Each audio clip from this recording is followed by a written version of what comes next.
Howdy, hey, hello, it's McKenna and welcome to Munch and Mingle. Today it's going to be a great episode. It's going to be a needed episode. I have got my dear, sweet friend, Frizz. Hello. Not her birth given name, no. We'll explain that later on, but Alyssa is your real name. Yes. But you will always be known as Frizz in my heart. I hope so. So before we get into what we're going to discuss today, we have your munchie, which if you would love to explain.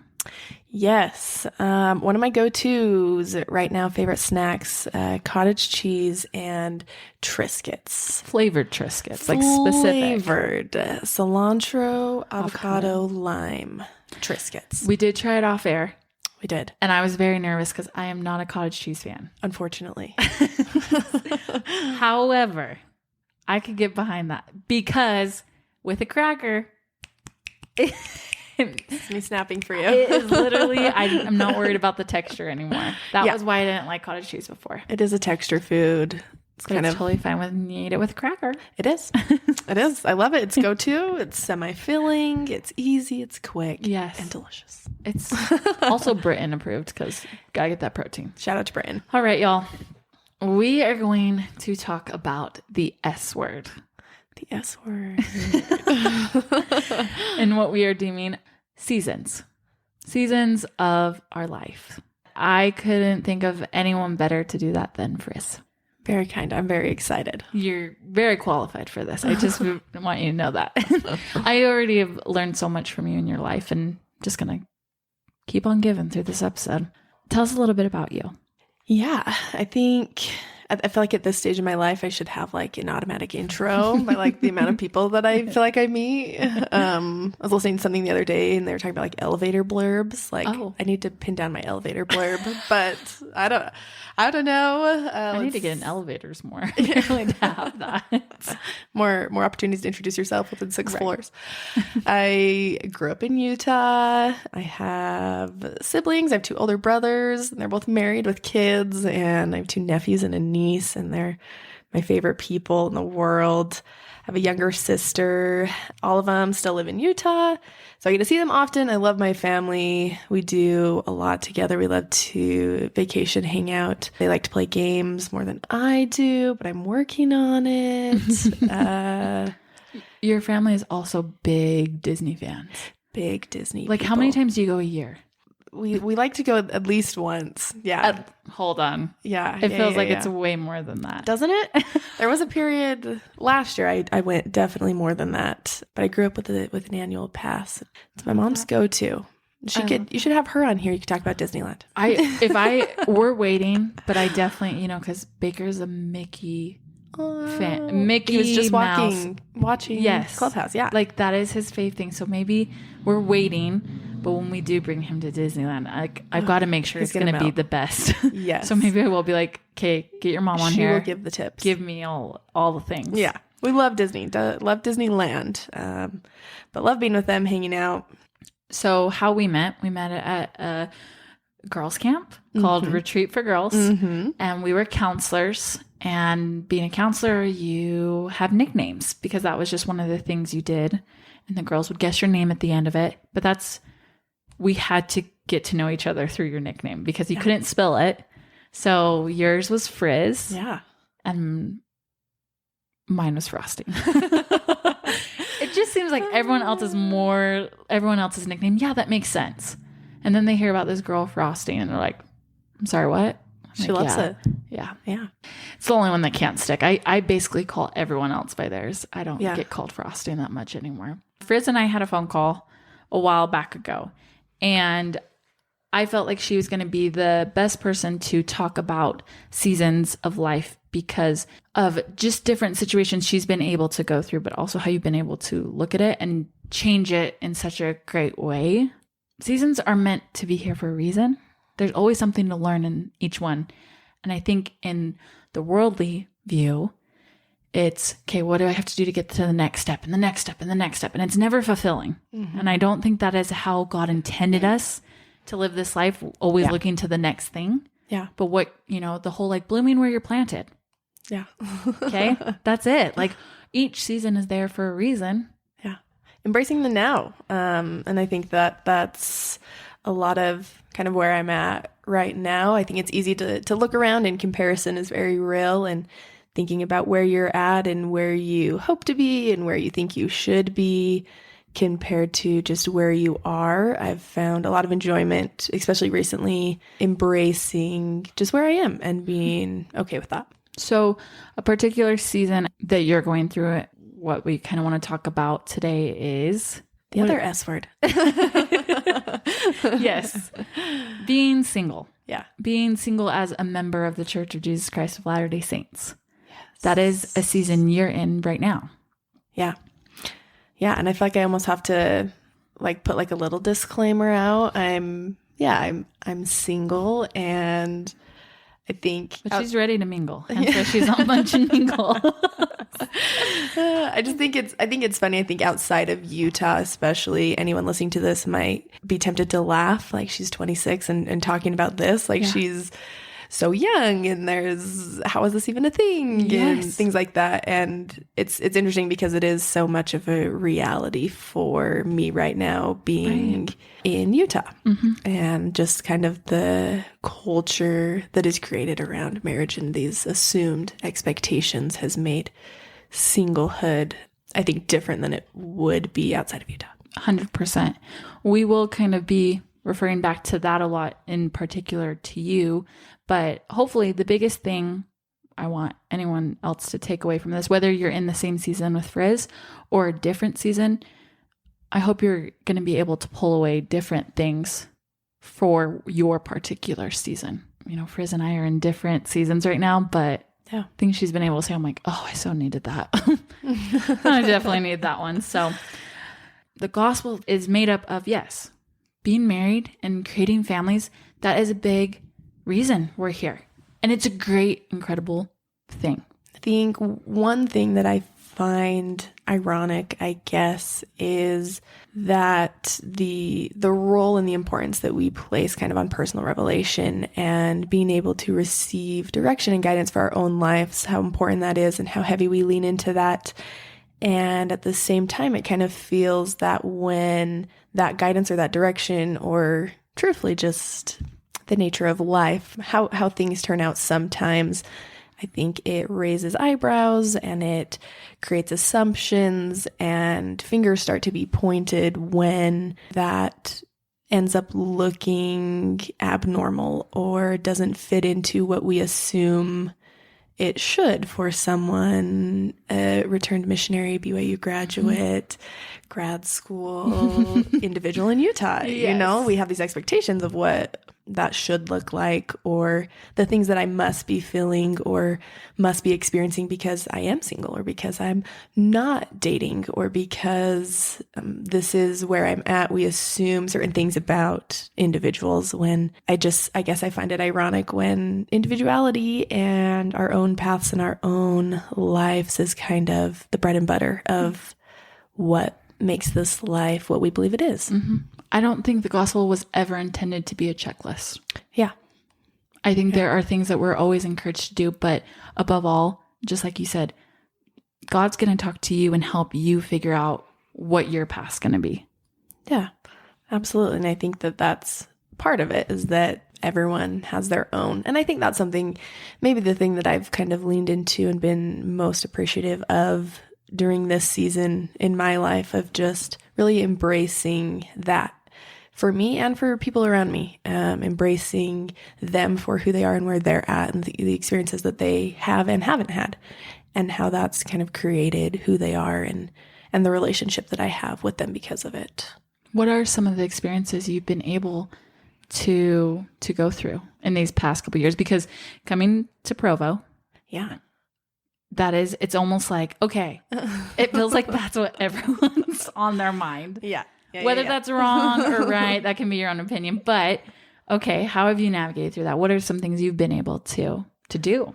I love that. And I think that this season has given me ample amount of time to just ponder and think, and but really to become. And just I remember while I was doing my undergrad at BYU, I came across her name is Stephanie Mae Wilson, and she's just a Christian lady, also has a podcast, and she talks a lot about embracing and loving your single life. And one of the questions that she posed just kind of made me think. She said, what would you do? What would your life look like? How would you feel if God were to tell you that you were going to be single forever? What would that change for you? How would you feel about your life, about yourself, and about God? I took that question to heart, found it incredibly liberating. There's so much in our control, and there's so much not in our control.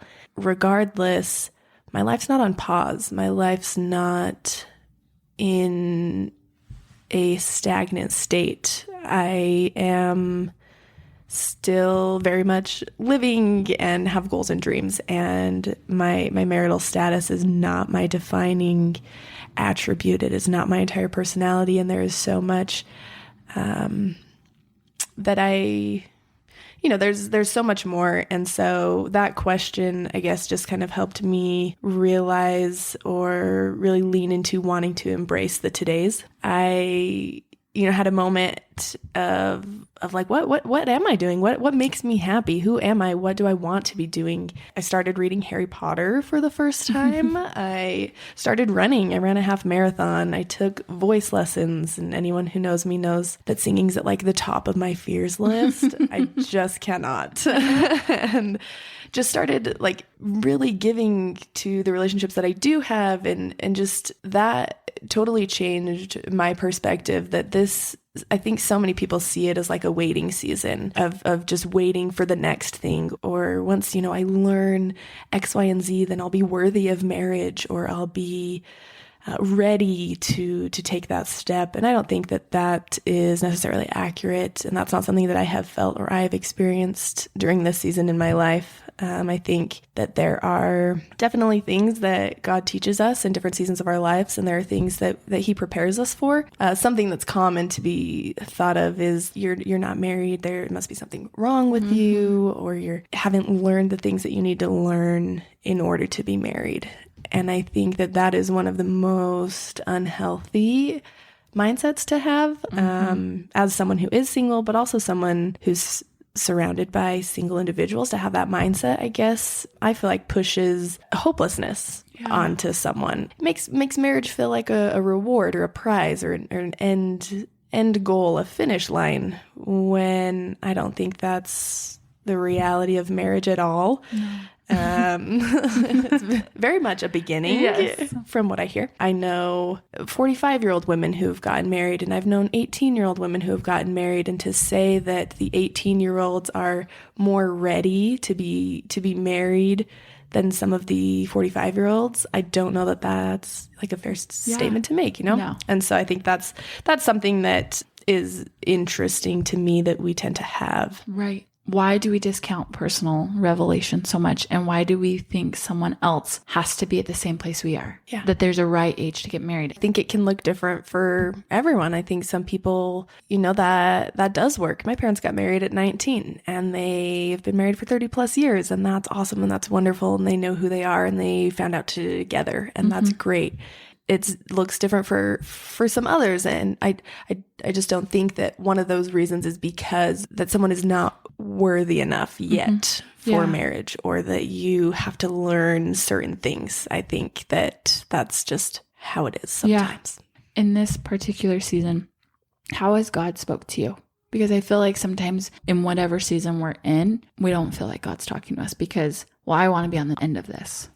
How have you been able to hear him? What are the ways that you connect with him during this time? I really love that question. And I think I would say, if I don't know how I would kind of separate maybe the things that I've learned recently from like being single versus just growing up and being an adult and experiencing life. I think a lot of things, have probably come through a state of being single, but a lot have also come from just living, from experiencing highs and lows and ups and downs and all of that comes with life. Something that I have seen and felt repeatedly is that his plan, his ways are higher than ours. And I think that that's something that we all at some point come to see. I feel like he's been very patient with me. He's very kind and lets me learn things as I need to. How have you gotten through the hard moments? Times when, you're with all your couple friends, or you see another engagement post or another wedding video. Those kinds of things, like, sure, are there times where I'm like, man, that would just be nice. That would be cool. That would be fun. Have someone to go home to, have someone to listen, have someone to do all of that with.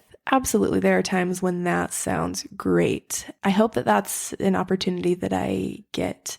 I don't know that I would call them hard. Like, I don't know that I would say that is a hard thing, because I follow these people. I know these people. I'm happy for these people. That's exciting that this is happening for them and that those things are their reality. It doesn't take away from what I don't have. It doesn't mean that it's easy, I guess, or preferred, but I don't know that I would say that it's hard, because I think just as I know that God's hand is in my life and that he's giving me thoughts and experiences and moments that I need to prepare me for my future, whether it be here or later, he's doing the same thing for other people, and he's letting them experience life how they need to in order to become who they need to become. I guess leaning into that has really helped me separate myself from those moments, and they don't feel as hard. That just blew my mind. That's basically the antidote for it. Is I think a lot of times the reason we want to get out of a specific season, whether it is hard or not on the person, we see a lot of other people in other seasons. Oh, that looks nicer. The grass is always greener.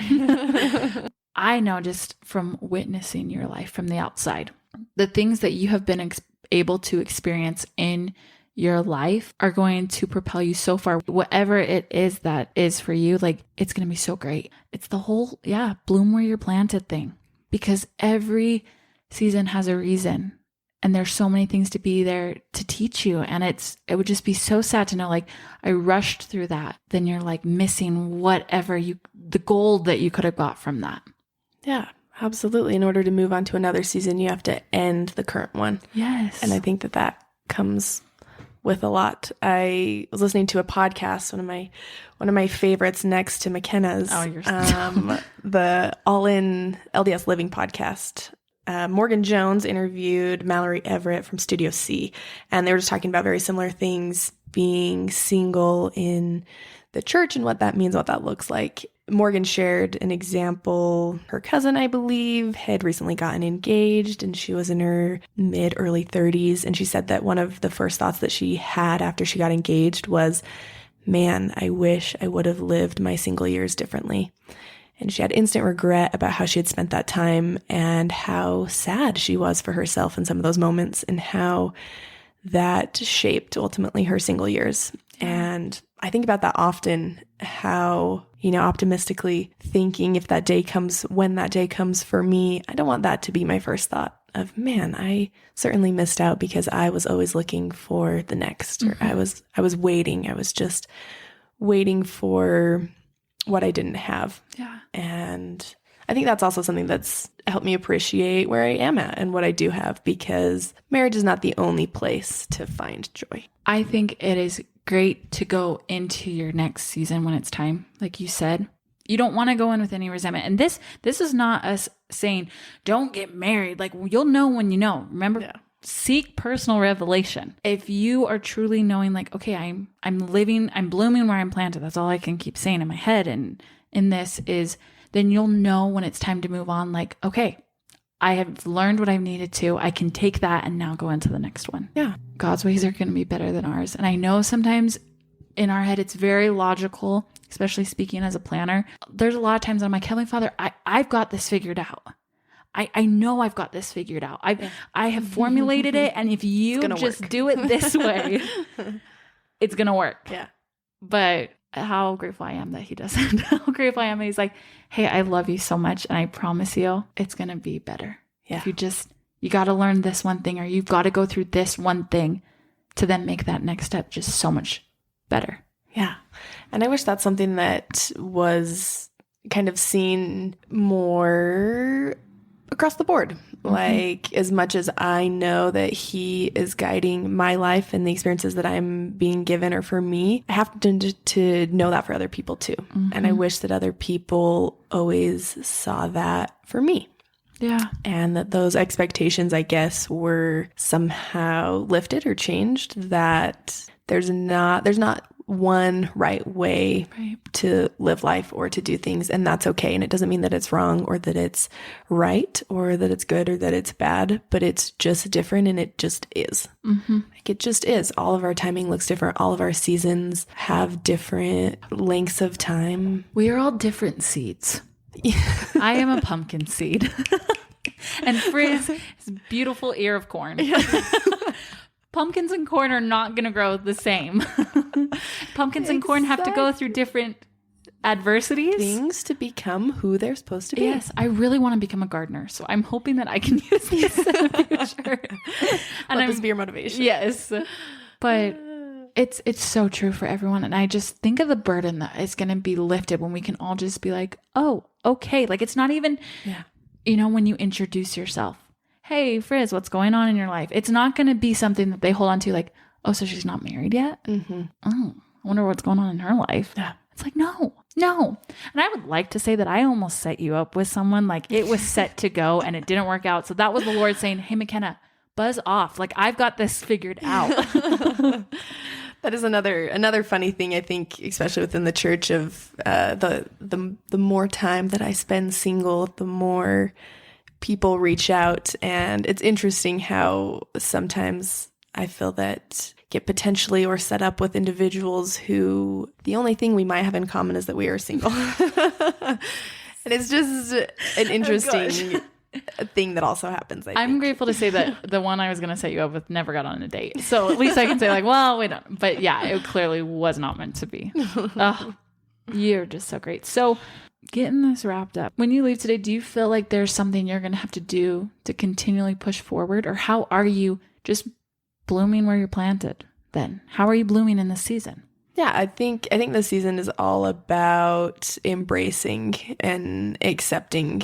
I just had the thought of like a talk that I think it's a talk that I read. My mission president was actually all about it, but it talks about 4 different types of missionaries, and the fourth missionary is the ideal missionary. The first missionary ends up not really giving his all on the mission.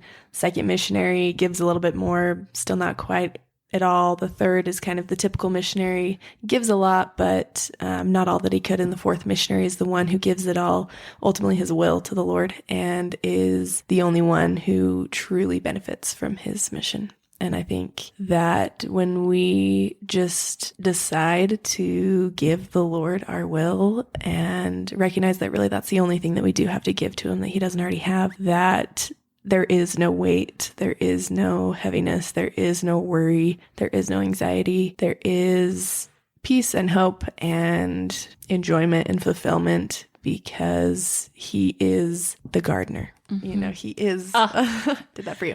Full circle. He is the one who already knows where we're going to end up, what experiences we are going to have, and what experiences we need to get us there. And I think for me, just right now is about embracing that and leaning into that and letting him do that, letting him work through us and letting him create with our lives what he knows we need. And that's what this is about for me right now. You are the ideal single sister. And I mean that in all. No. Seriously, you're just the only thing I can ever, did you say this already, is if we knew how long the season was, would we view it differently? The only thing I can ever relate to this, and it's true, was waiting for Britton on his mission. Is I knew, okay, I'm not dating. This guy wants to marry me. So I know in 2 years I will be getting married. What am I going to do till then? And it was the best 2 years. I don't feel like I had any regrets, because I'm like, I was able to go do what I needed to do. I was able to get married, and it was great. And now I'm sitting here and I realize it was within our first year of marriage is that I thought, oh, well, that fun first year, things are hard because you're trying to figure out each other.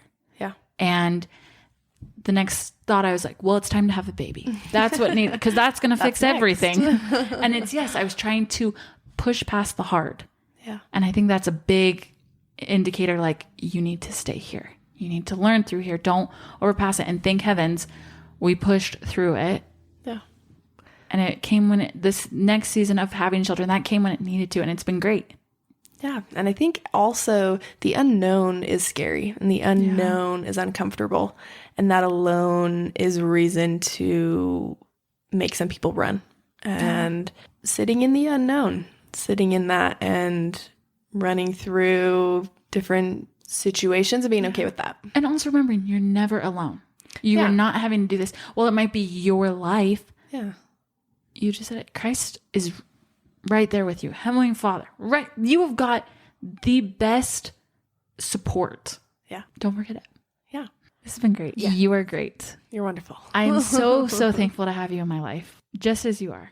And I'm so blessed to be inspired. I'm blessed that my kids have you. I mean, just before this episode, oh my gosh. The cutest kids in the world. They love you. Baker was squealing. Like, he had a hard time going down because he's like, I want to play with Frizz. So stinking cute. Ugh. Again, just another one of those things that the Lord knew that we needed in preparation for whatever he has coming. Yep. All right. And to whoever you are out there, thank you so much for listening. Whatever season you're in, just know you are not alone. There's something always that you need to know, need to learn, need to go through, and it's going to be for the better in the end. We hope you have a great day. Again, so grateful to have you here. Bye.